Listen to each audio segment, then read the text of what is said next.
नमस्कार साथियों, स्वागत है आप सभी का। दोस्तों, आज हम चर्चा करने जा रहे हैं बायो एथेनॉल के बारे में। E100, E85, फ्लैक्स फ्यूल, ये सारी तमाम जानकारी जो आज मार्केट में चर्चा में है। यूनियन मिनिस्टर नितिन गडकरी के द्वारा आज E100 एथेनॉल आधारित जो ईंधन है उसको मंजूरी दे दी है। सवाल ये उठता है कि आपने अभी E85 को लॉन्च किया था, अब E100 आ गया, तो जो पुराने व्हीकल्स हैं उनका क्या होगा, ये सबसे बड़ा सवाल है। तो आज के सेशन में सबसे पहले तो हम देखिए इस खबर के बारे में पूरी विस्तार से चर्चा करेंगे।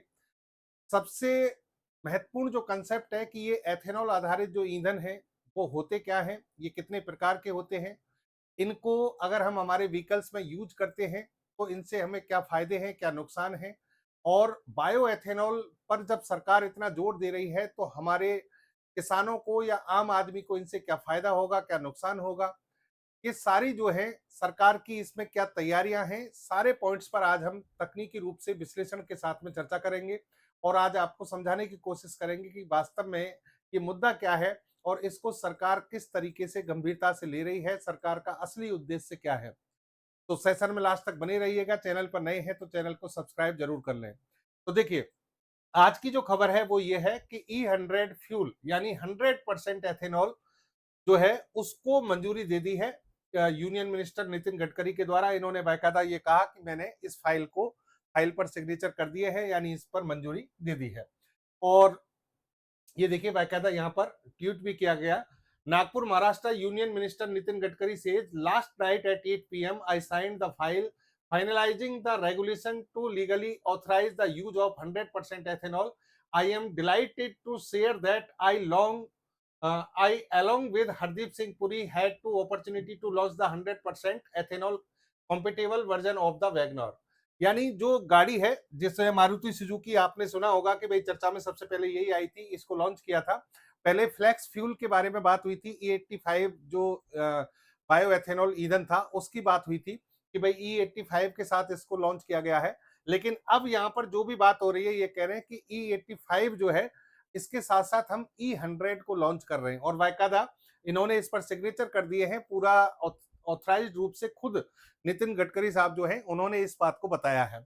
इसका मतलब ये है कि भारत में अब जो है फ्लैक्स फ्यूल का दौर आ गया है। अब ये फ्लैक्स फ्यूल क्या होते हैं, इस पर हम विशेष रूप से आगे आपसे चर्चा करेंगे, इसको समझने का प्रयास करेंगे। फ्लैक्स फ्यूल, जिनको लचीले ईंधन भी कहा जाता है, वो भारत की तमाम जो कंपनियां हैं, ऑटोमोबाइल्स कंपनी, उन्होंने बहुत सारे व्हीकल्स जो हैं इस पर आधारित अब निकाल भी दिए हैं। यानी अब आने वाले समय में आपको ये देखने को मिलेंगे। 5 जून के आसपास, यानी जो विश्व पर्यावरण दिवस था, उस पर यूनियन मिनिस्टर जो है हरदीप सिंह पुरी और नितिन गडकरी जो है, इन्होंने भारत में पहला फ्लैक्स फ्यूल आउटलेट जो है उसको लॉन्च किया था।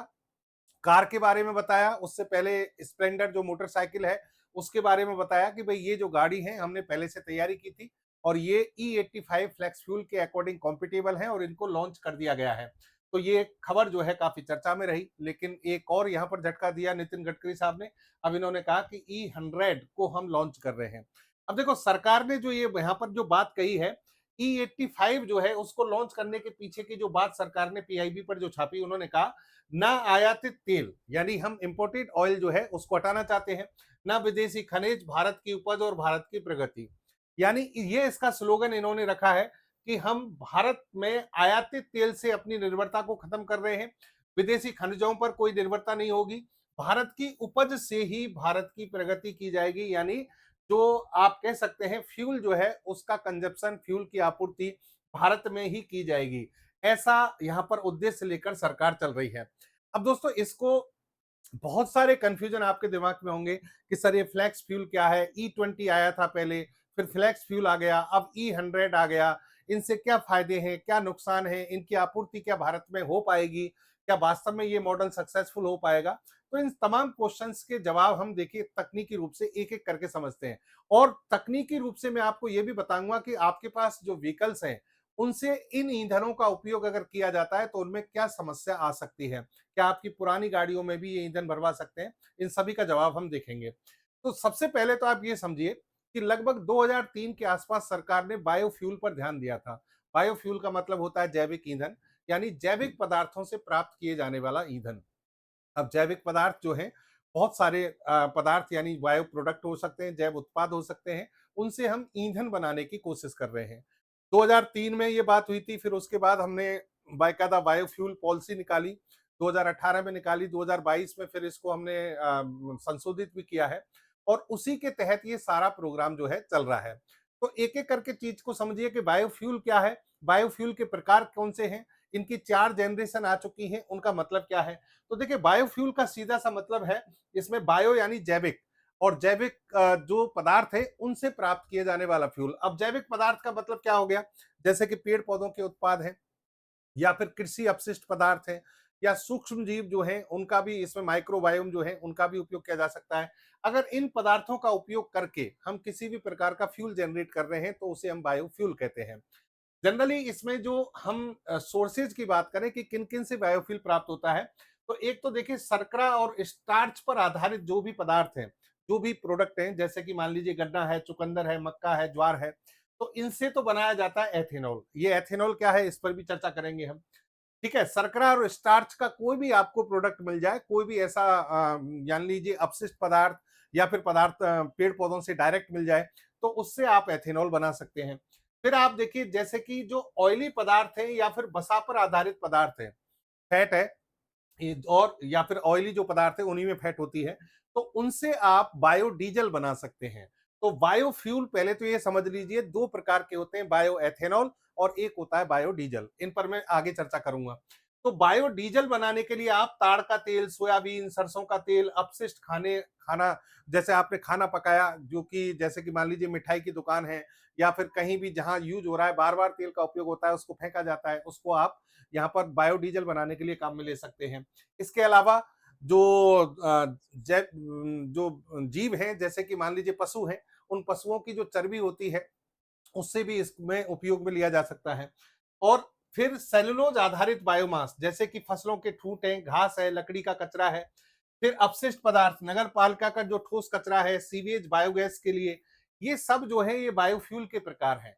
अब बायोफ्यूल जो है इसमें एक महत्वपूर्ण बात आ रही है कि ये 2 प्रकार का बायो एथेनॉल और बायोडीजल। अब एथेनॉल को थोड़ा-सा समझ लीजिए। एथेनॉल एक एल्कोहलिक पदार्थ है। एल्कोहलिक पदार्थ जनरली 2 प्रकार के होते हैं। एक तो होता है CH3OH जिसे मेथिल अल्कोहल कहते हैं, ये जहरीली शराब होती है और एक होता है C2H5OH जिसे हम कह रहे हैं एथिल अल्कोहल या फिर एथेनॉल। ये एथिल अल्कोहल जो है इसे शराब में मिलाया जाता है। इसका शराब में उपयोग नहीं किया जाता क्योंकि ये बहुत ज्यादा जहरीली होती है। इससे व्यक्ति की मृत्यु हो सकती है। इसको सूंघने से ही व्यक्ति अंधा हो सकता है। लेकिन ये जो एथेनॉल है इसका उपयोग हम ईंधन के रूप में कर सकते हैं। अब इस एथेनॉल को अगर हम पेट्रोल, डीजल किसी भी पदार्थ के साथ जो ईंधन है हमारा, उसके साथ अगर मिश्रित करते हैं तो इसे एथेनॉल ब्लेंडिंग कहते हैं। एथेनॉल ब्लेंडिंग का मतलब एथेनॉल को मिश्रित कर दिया है। ठीक है?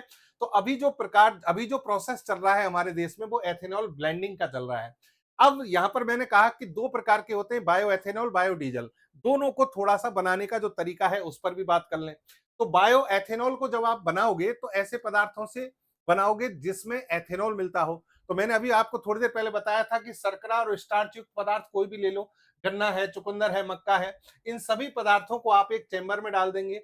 इस चेंबर में आपने खमीर डाल देते हैं, इसमें यीस्ट डाल देते हैं। यीस्ट में एक एंजाइम होता है जाइमेज। ये एंजाइम जो है इन पदार्थों को सड़ाता है, गलाता है क्योंकि इस चेंबर को बंद कर देंगे और छोड़ देंगे। उसके बाद ये जो इसमें जो उच्च कार्बनिक पदार्थ है वो निम्न कार्बनिक पदार्थों में टूटते हैं और ये प्रक्रिया होती है। देखिए इन पदार्थों में सबके अंदर क्या था? ग्लूकोज। ग्लूकोज को किसने तोड़ा? जाइमेज एंजाइम ने। और फिर इसमें क्या मिला? आपको एथेनॉल मिल गया और CO2 मिल गई। अब इसमें आपको कच्चा एथेनॉल मिल गया, यहाँ से कच्चा एथेनॉल मिल गया, लेकिन इसमें CO2 भी है। तो फिर आप इसका डिस्टिलेशन करेंगे, आसवन करेंगे, फिर इसका प्योरिफिकेशन करेंगे। तो इसमें से CO2 को हटा देंगे और एथेनॉल आपको मिल जाएगा। इसी एथेनॉल को आप पेट्रोल के साथ में मिलाकर अगर पेट्रोल पंप पर यूज करते हैं, एथेनॉल को पेट्रोल के साथ मिश्रित करते हैं तो इसे हम कहते हैं एथेनॉल ब्लेंडिंग। और जो पेट्रोल आपको मिलेगी वो आपको एथेनॉल के साथ में या एथेनॉल फ्यूल कहलाएगा। जैसे E20 है तो इसका मतलब उसमें 20% एथेनॉल मिला हुआ है पेट्रोल के साथ।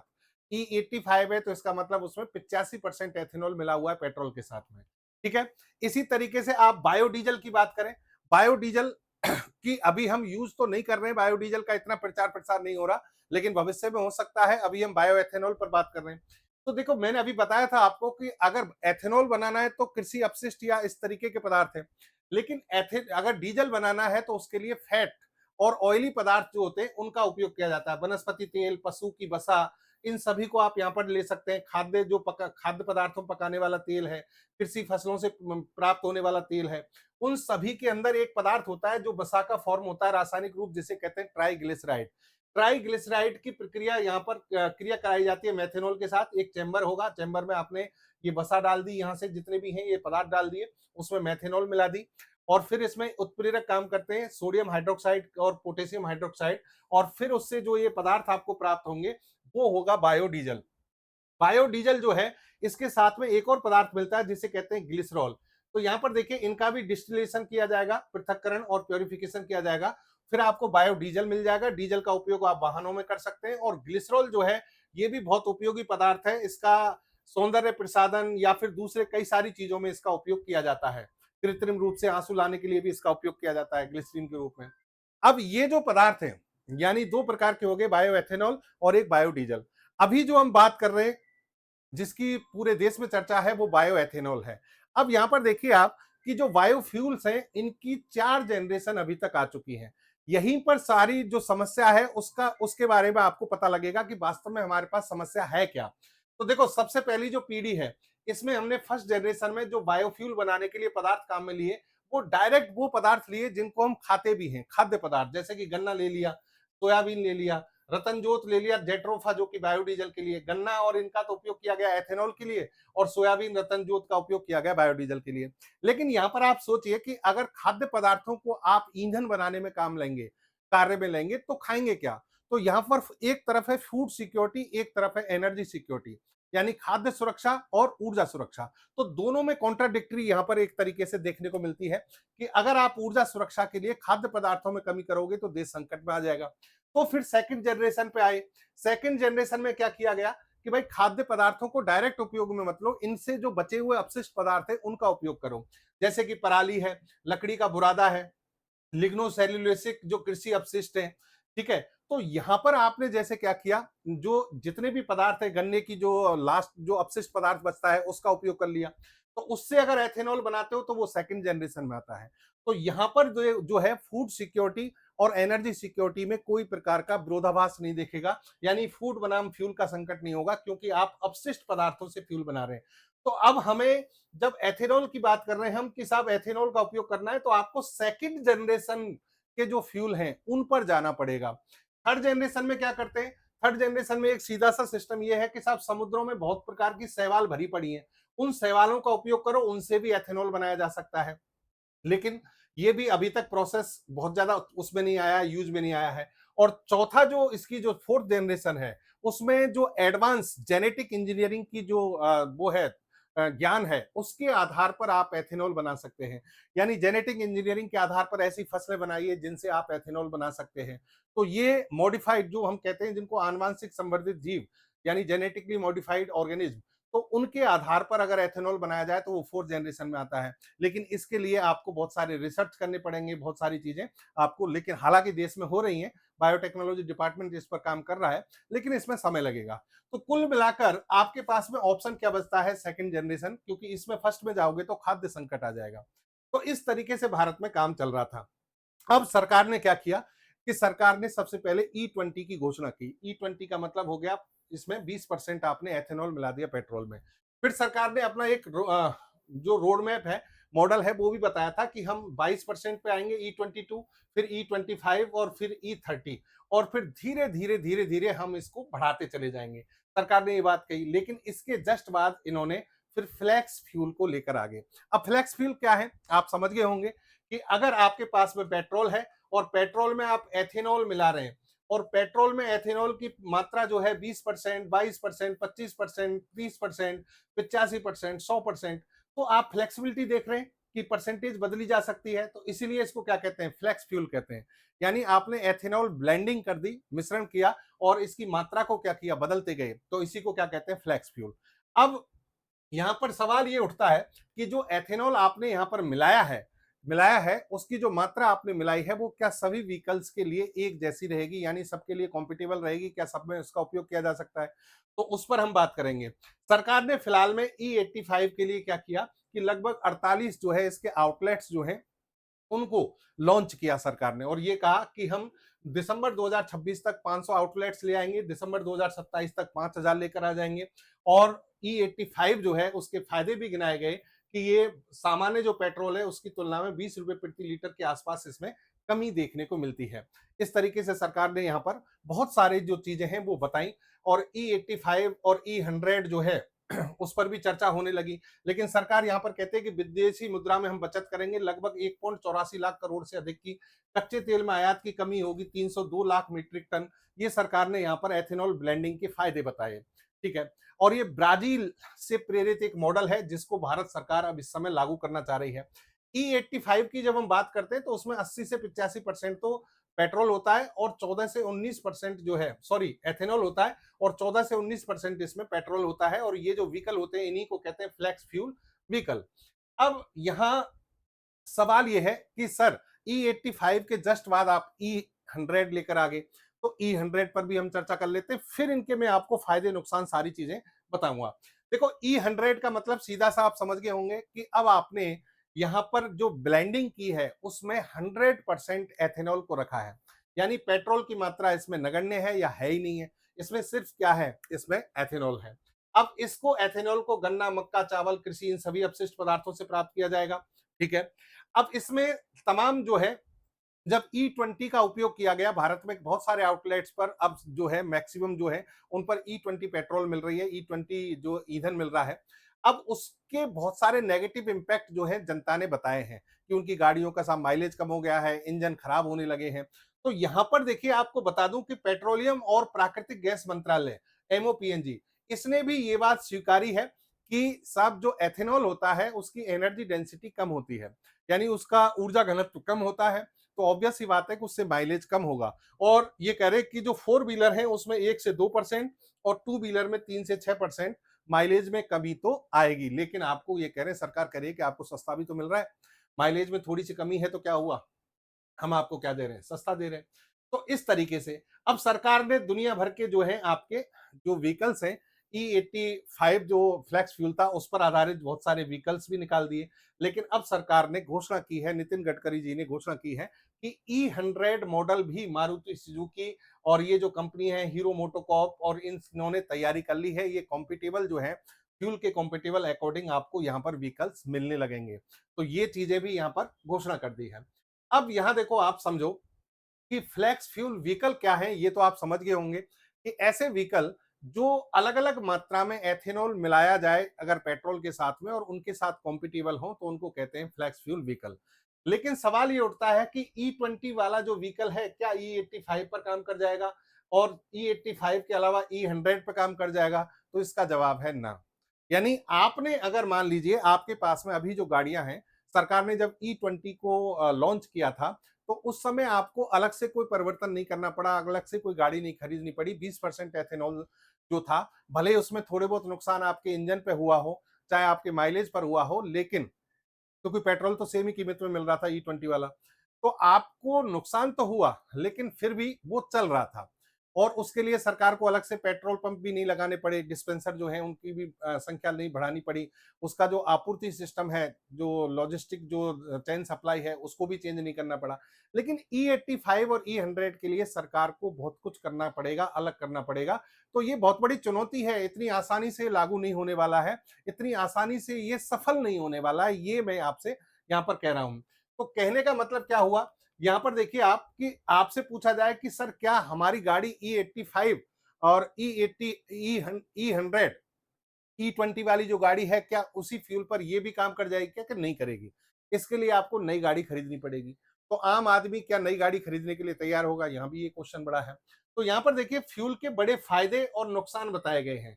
फायदे क्या बताए गए हैं कि साहब भारत की विदेशी जो कच्चे तेल पर निर्भरता है वो कम हो जाएगी, एथेनॉल देश में तैयार होगा, इसका इस्तेमाल बढ़ाकर पेट्रोल की कीमतों को कम करेंगे।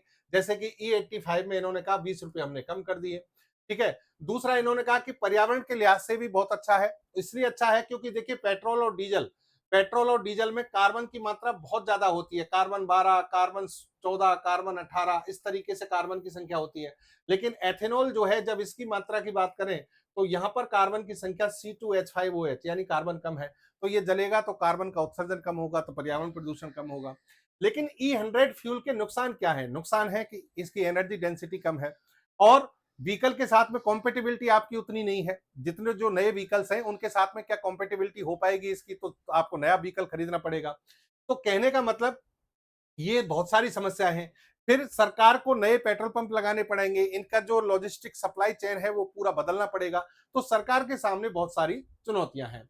अब देखो यहां विस्तार से अगर हम बात करें कि इंजन पर एथेनॉल का इंपैक्ट क्या होता है, जैसे कि E20 की बात की थी, तो E20 का नकारात्मक प्रभाव हो रहे थे लेकिन इतने ज्यादा नहीं थे।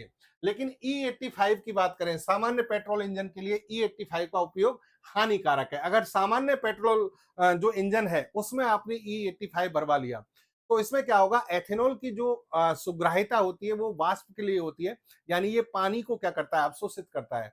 तो एथेनॉल जो है पानी को जब अवशोषित करता है तो आपके इंजन में नमी आएगी, नमी आने के कारण इंजन में कोरोजन हो जाएगा, यानी जंग लग जाएगी और आपका इंजन बहुत जल्दी खराब हो जाएगा, तो आप इसको नहीं भरवा सकते। दूसरा, एनर्जी डेंसिटी की जैसे कि मैंने बात की थी, यहां पर एथेनॉल को जैसे जैसे मात्रा आप बढ़ाओगे, जैसे जैसे E85 में आपने जैसे कि 85% बढ़ा दिया, तो यहाँ माइलेज में आपके बहुत ज्यादा कमी आएगी। इसका उदाहरण आप द हिंदू में एक रिपोर्ट छपी है उसका देख सकते हैं कि E20 जो है, जो कि सामान्य है एक तरीके से, इसका मूल्य कितना है, 102.12 लीटर जो है रेट, हो सकता है भाई आगे पीछे बदल गई हो, एक दो दिन पहले ये न्यूज छपी थी। माइलेज में कमी कितनी आ रही है, 15 किलो माइलेज कितना है, 15 किलोमीटर पर लीटर। लेकिन यहां पर खर्च जो है वो कितना हो गया, 6.81 प्रति किलोमीटर खर्च जो है आपका, माइलेज कम होने के कारण इतना जो है यहां पर बढ़ गया, यहां पर इतना जो है आ रहा था। अब E85 की हम बात करें तो E85 की कीमत तो कम है लेकिन यहां माइलेज कम हो जाता है, 15 की जगह इतना हो गया, ये इसका खर्चा था। अब यहां पर माइलेज कम कितना हो गया, 10.5 से 11.25, तो आपको इतना नुकसान यहां हो जाएगा। यानी आप जो है प्रति किलोमीटर खर्च की बात करें तो ये इतना नुकसान है इसकी तुलना में, तो एक तरीके से माइलेज जो है आपका कम हो रहा है, तो ये इसमें समस्या है। एक और यहां पर तकनीकी शब्द आता है जिसको कहते हैं ऑक्टेन नंबर। ऑक्टेन नंबर दोस्तों क्या होता है समझिए। एक्चुअल में कार्बन, ये सभी कार्बनिक पदार्थ हैं, कार्बनिक पदार्थों में कार्बन की मात्रा होती है। कार्बन जैसे एक परमाणु है C1 C2 C3, आपने साइंस पढ़ी है तो पढ़ा होगा, मैथ एथ प्रोप इस तरीके से। कार्बन के अगर 7 परमाणु होते हैं तो उसको कहते हैं हेप्ट, और अगर 8 होते हैं तो उसको कहते हैं ऑक्ट। ठीक है, ऑक्ट। तो अगर मान लीजिए कार्बन के 8 परमाणु हैं तो ऑक्टेन, और इसको कहते हैं हेप्टेन।